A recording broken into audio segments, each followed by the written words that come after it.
Hello বন্ধুরা, কেমন আছো? আজকে আমরা এ সাইন অফ এফেকশনের এপিসোড নাম্বার 6 কভার করব। এর আগের 5টা এপিসোড যারা দেখেনি, লিংক ডিসক্রিপশন বক্সে দেয়া আছে। তাহলে শুরু করা যাক। গত পর্বে হাতে কিস করার রেশ ধরে এই পর্বটি শুরু হয়। ইউকি ইৎসুমির মনের কথা পরিষ্কার বুঝতে পারছিল না। সে প্রচন্ড নার্ভাস হয়ে সাহস যোগায় এবং ইৎসুমিকে সাইন ল্যাঙ্গুয়েজে বলে, অর্থাৎ ইশারা ভাষায় বলে যে আমি তোমাকে ভালোবাসি। কিন্তু এই ঠিক মুহূর্তেই ইৎসুমির ফোনে একটি কল আসায় সে অন্যদিকে তাকিয়ে ফেলে। ফলে সে ইউকির ইশারা দেখতে পায় না। এর ঠিক পর মুহূর্তে ইৎসুমির ইউকির দিকে তাকিয়ে ফিসফিস করে মুখ ফুটিয়ে বলে যে আমি কি তোমার প্রেমে পড়তে পারি। কিন্তু তখন ইউকির লজ্জায় নিচের দিকে তাকিয়ে থাকায় ইৎসুমির ঠোঁটের নড়াচড়া সে পড়তে পারে না।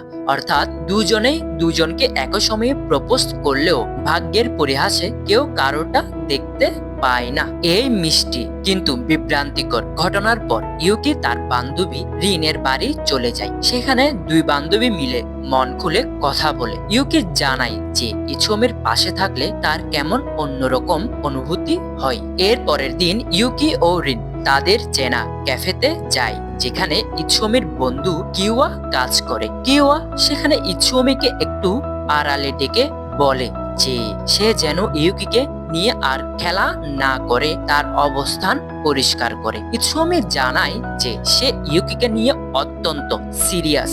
এরপরে ক্যাফেতে বসে থাকার সময় ইৎসুমি ইউকিকে একা বাইরে ডেকে নিয়ে আসে। বাইরে তখন হালকা হালকা বরফ পড়ছিল, যা পরিবেশটাকে আরো রোমান্টিক করে তোলে। ইৎসুমি বুঝতে পেরেছিল যে আর দেরি করা ঠিক হবে না, কারণ কয়েকদিন পরেই সে 1 মাসের জন্য বিদেশ চলে যাবে। এবার ইৎসুমি কোনো রকম ভুল না করে সরাসরি ইউকির চোখের দিকে তাকায়। সে নিজে থেকে কষ্ট করে শেখা সাইন ল্যাঙ্গুয়েজ ব্যবহার করে ইউকিকে বলে যে আমি তোমাকে পছন্দ করি, তুমি কি আমার গার্লফ্রেন্ড হবে। ইৎসুমি এই মনের কথাটি মুখ দিয়ে না বলে ইউকির ভাষায় ইশারা করে প্রপোজ করায় ইউকি এতটাই আবেগপ্রবণ হয়ে পড়ে যে তার চোখ দিয়ে জল চলে আসে। সে খুশিতে লাফাতে শুরু করে এবং উত্তরে হ্যাঁ বলে। এরপর তারা দুজনেই ক্যাফেতে ফিরে আসলে ইৎসুমি খুব শান্ত কিন্তু গর্বিত ভঙ্গিতে সবার সামনে, অর্থাৎ কিওয়া এবং রিনের সামনে ঘোষণা করে যে আমরা এখন সম্পর্কে আছি। সম্পর্কে জড়ানোর পর ইৎসুমি একজন আদর্শ প্রেমিকের মতোই ইউকির মনের সব সংশয় দূর করতে চায়। এর আগের পর্বে এমা ইৎসুমির বাড়ির চাবি ফেরত দেওয়ার বাহানা করে ইউকির মন যে সন্দেহের বীজ বুনেছিল ইৎসুমি টেক্সট পাঠিয়ে সেটা ব্যাখ্যা করে। সে তখন ইউকিকে কথা দেয় যে সে এমাকে আর কখনোই তার বাড়ির চাবি দেবে না এবং এখন থেকে সে শুধু ইউকির আবেগের প্রতি অনুগত থাকবে। এরপরে ইৎসুমি রিনকে বলে যে রিন, তুমি ক্যাফের মধ্যে কিওয়ার সাথে সময় কাটাও, আমি ইউকিকে তার বাড়িতে পৌঁছিয়ে দিচ্ছি। প্রথমের দিকে রিন মানা করলেও পরে কিওয়ার নাম শুনে সে সেখানেই আটকে যায়। তখন ইৎসুমি ইউকিকে সাথে নিয়ে তার বাড়ির দিকে রওনা দিচ্ছিল।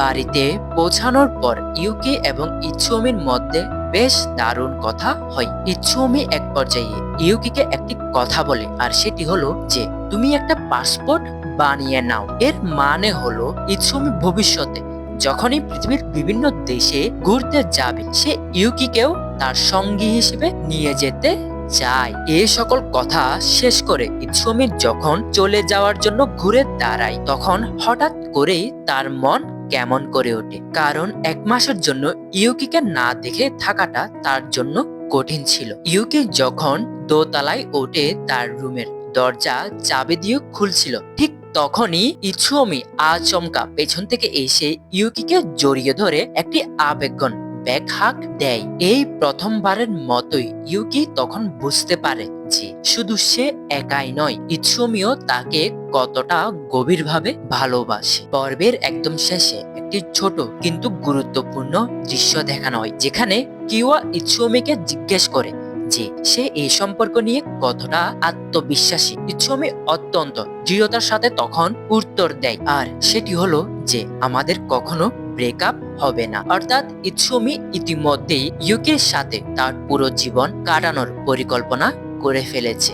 আর এখানেই এই এপিসোডটির সমাপ্তি ঘটে। বন্ধুরা, এই এপিসোডটি কেমন লেগেছে অবশ্যই কমেন্ট করে জানাবে। আর যদি ভিডিওটি ভালো লেগে থাকে অবশ্যই একটি লাইক করবে। ততদিন এই চ্যানেলটিকে সাবস্ক্রাইব করে এই চ্যানেলটির সাথে থাকতে হবে। আপাততের জন্য গুড বাই।